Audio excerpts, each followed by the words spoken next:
Member for Cochin Valley.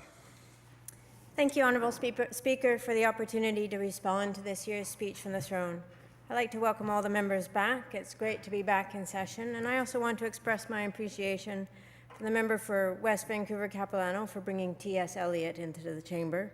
Poetry is always something to be grateful for. The 2018 speech from the throne focused largely on affordability, as we've all heard. Affordable childcare, more affordably, as my favorite line said. It is certainly an important theme and something challenging countless British Columbians. People can't afford housing or care for their kids. But affordability is not what I'm going to speak of today, not exactly. Instead, I'm going to speak of affordability's darker side, inequality. The fact that fundamental needs are out of reach in our prosperous province is utterly unacceptable. We must take immediate, urgent, and bold action to change our path. People are falling into the dangerously wide inequality gap that grows bigger every day because of decisions made in this chamber. Why are so many of our fellow British Columbians living with poverty, homelessness, addiction, or chronic illness? Why is the child apprehension rate so startlingly high? Why are so many of our citizens one paycheck shy of financial crisis? Why are there people working 2 or even 3 jobs and yet still unable to cover the costs of living? These are symptoms of a broken social system, one governments helped create by allowing certain groups of people to be consigned to a life of disadvantage and suffering. Let's acknowledge that the playing field in British Columbia is uneven. It's the government's job to ensure that the game is fair, but what we have seen is an increasingly unfair advantage afforded to a few. One need only read the front page of the Saturday Globe and Mail this weekend about the connection between fentanyl and the Vancouver real estate market to realize that the crises we are seeing are linked. When government turns a blind eye to these harsh and unfair realities, the competition is skewed, cheaters are rewarded, and the system does not work. In that vein, looking for solutions, the building of a childcare and early childhood education system presents us with an unparalleled opportunity to provide the next generation of British Columbians with the best possible conditions for success and to set BC on a path towards achieving far greater equality. The first years of life are a phase of prolific neural development, with MRI studies indicating 80% of all neural connections are formed by age 3. It is also a time when children's brain development is highly influenced by their environment. Infants and toddlers, research indicates, are capable of complex thought, reasoning, and their development at this stage can impact the course of their life. There is broad consensus that children who have access to high-quality, affordable childcare enter adulthood healthier, better educated, and less likely to be involved in the criminal justice system. These outcomes contribute to long-term health, happiness, higher earnings, as well as higher tax revenues for governments and reduced government spending. Quality, affordable childhood education is good for families, mothers and children in particular, and good for the economy. And yet the childcare sector in BC has largely been unable to meet the needs of families and unable to advance these greater societal aspirations. There is an environment of immediate need, Honourable Speaker, to get on a wait list, to get a spot, afford a spot, to keep a job and housing so they don't have to move away from the childcare they found. People need help with childcare now, not in 10 years when their child is 13. The people who voted with childcare as one of their top issues in the 2017 provincial election likely have young children or grandchildren who need care now for the next few years, but these centres could take years to build. Within this delicate web of public perception, policy realities, advocacy lobbying, and potential for early childhood education advancements, the BC Green Caucus's work on this file has aimed to culminate in a sense of yes and. We are advocating for the importance of early childhood education and educators. while not dismissing the current pressing needs faced by so many. Yes, families need affordable facilities to keep their children safe while they work, and those children should be nurtured to learn and grow while they are there. Yes, childcare centers absolutely must be clean, safe, and have an appropriate child-to-adult ratio. And they should also strive to meet a high educational standard that helps their young students thrive. Another challenge inherent in the quality early childhood education discussion is its link to ongoing colonialism. How we define and understand the concept of quality early education and care is culturally determined. The criteria used to define quality is rooted in how one sees and experiences the world, as well as how one thinks other people should live. However well-intentioned, it often comes from a place of racial or socioeconomic privilege. As Karen Isaac, Executive Director of BC Aboriginal Childcare Society, explains, quote, "Given the long history of Aboriginal children being forcibly removed from their families and communities to residential schools, and the current high numbers of Aboriginal children being taken into government care, it is no wonder that some poverty-stricken families may be ambivalent about a universal childcare system and see it as another type of policing over children and families. Likewise, the concept of universality is also problematic. First Nations in BC, scholars write, have a failed history with universality, a system that tends to serve the majority while actively neglecting the disempowered minority. Isaac writes, quote, "Universality, high quality, and comprehensiveness as guiding principles for childcare agenda will likely work well for most of mainstream Canadian society. However, we must remember that there is another aspect to this that has to be considered. Policy making and system building are complex, and politics rarely embraces complexity. We simplify and distill and capture complicated realities in phrases and slogans. And yet, it is important for us to recognize the complexity and ideally to refuse to accept that there are simple ways of either understanding or ordering the world we live in. We should always strive to be aware of and concerned about consequences, unintended or otherwise, as we move forward with policy making, particularly that which could impact Indigenous communities and children. We do not have a good record of this in Canada, and if we are serious about reconciliation, which we say we are, then we should be serious about not repeating the mistakes that we have made over and over again in the past.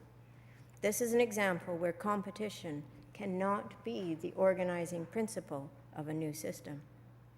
I look forward to seeing the details around the first steps towards BC's long overdue childcare and early childhood education system, and I hope and expect that all of us will recognize both the importance and ongoing need for adjustments as new information and insights emerge. There is another pressing issue that has children at its center. I quote the Honorable Jane Philpott, who in November said, "We are facing a humanitarian crisis in this country where Indigenous children are vastly, disproportionately overrepresented in the child welfare system." Indeed, Jane Philpott has acknowledged that Canada removes Indigenous children from their families at a rate that ranks among the highest in the developed world. Let me say that again, Honourable Speaker. Canada removes Indigenous children from their families at a rate that ranks among the highest in the developed world. My greatest disappointment with last week's throne speech was that there was no mention of Canada's humanitarian crisis, which plays out every day in this province. I held a town hall meeting 2 weeks ago in Duncan. During the question period from the crowd, a Métis woman named Patricia Dawn stood at the microphone, feather in hand, and pleaded with the crowd to engage in the issue of Indigenous child welfare. She shared her experiences as an advocate for women whose children have been separated from their parents, and about the tragedy that occurs every time an infant is removed from their mother by the Ministry of Children and Family Development within days of giving birth. Another speaker was midwife Kate Coyote, who has witnessed infant removals from the Cowichan District Hospital, as she puts it, over and over and over and over. She said she can no longer stand by and watch Indigenous infants be separated from their mothers. She nurtures these women through their pregnancies, guides them during birth. She said she does not want to look back on her life and wonder why she didn't do more to fight for these moms and babies in her care to stay together. My constituency staff and I witness the reality of this crisis in the Cowichan Valley on a daily basis. Family after family comes into our office sharing deeply troubling stories about their interactions with the Ministry of Children and Family Development, about families disconnected, children separated from their parents and from each other and from their culture. The common thread among them is that they are Indigenous. Many come from generations of families raised in foster care.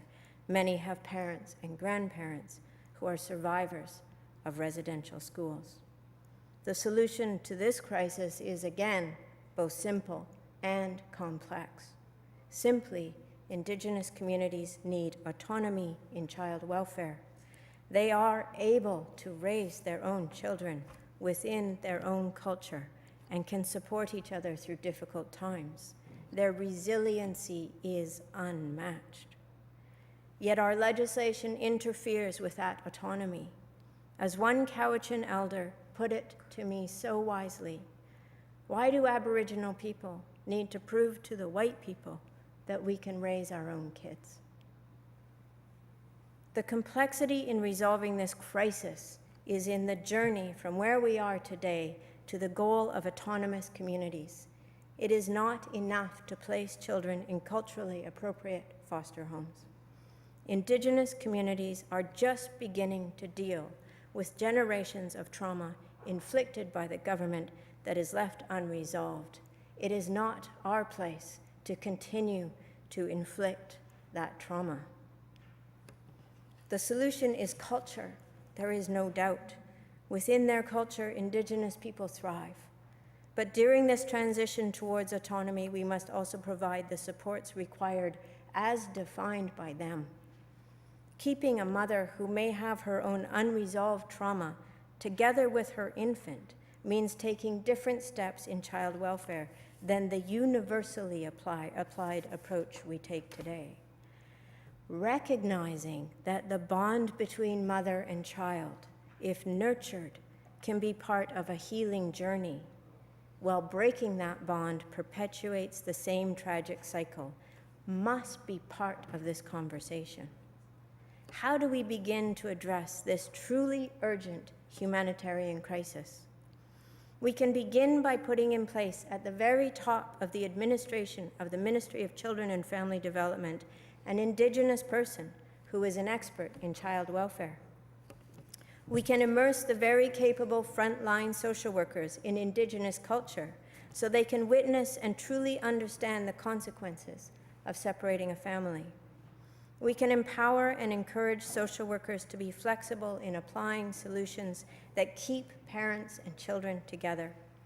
We can follow the advice of the representative for children and youth, who sees an immediate need for far more checks and balances to be in place around the extraordinary power that a social worker has to remove a child from his or her parents. And perhaps most importantly, the government must significantly increase the funding of services and supports that help to prevent the breaking up of families, that heal individuals and families, and that provide communities with supports for programs that they have developed. Resolving this crisis means acting on the words we profess as our roadmaps in the Truth and Reconciliation Commission's report, the United Nations Declaration of Indigenous People, Chief Ed John's report on Indigenous child welfare in BC, and the United Nations Convention on the Rights of the Child. The magnitude of the change in service delivery required to solve this crisis immediately is in direct conflict with the slow pace at which government makes legislative changes. In the past decade, the Representative for Children and Youth has published over 70 reports with countless recommendations on how to mitigate this humanitarian crisis, and yet many of those recommendations remain unheeded. The only way that this crisis is resolved with the urgency these communities deserve is if it is a top priority of this government and the response is swift and meaningful. If it isn't a priority of this government, which today it appears not to be, then all of us are complicit in the tragic outcomes for each child that is removed from their parents from today onward. Cowichan is no longer waiting for the government to respond. Family advocate Patricia Dawn and the Red Willow Society, the Cowichan Grandmothers, midwife Kate Coyote, and many other community members, non-Indigenous and Indigenous, are committed to working together to find and implement solutions defined by the community that support mothers and infants in whatever way they need. There are some days on this job, Honourable Speaker, where the contradictions between what is said and what is actually happening make me feel like I'm living in a George Orwell novel. We are extracting fossil fuels to fight climate change. We want to increase diluted bitumen shipments to protect our marine environment. We are apprehending newborns from their mothers' arms to protect children. We are trampling on the territorial rights of Indigenous peoples while speaking of reconciliation. We act like the systems we have built are inevitable and unchangeable, but they are not. When we see systems creating perpetual crisis, we must intervene. Let us find ways to work together to make things better for all people in BC. And let us remember, we should be judged for how the most vulnerable in our society are faring. And currently, there are far too many vulnerable people in BC who are not thriving. For many years in Shawnigan, I spoke of the vision that our community had for its future.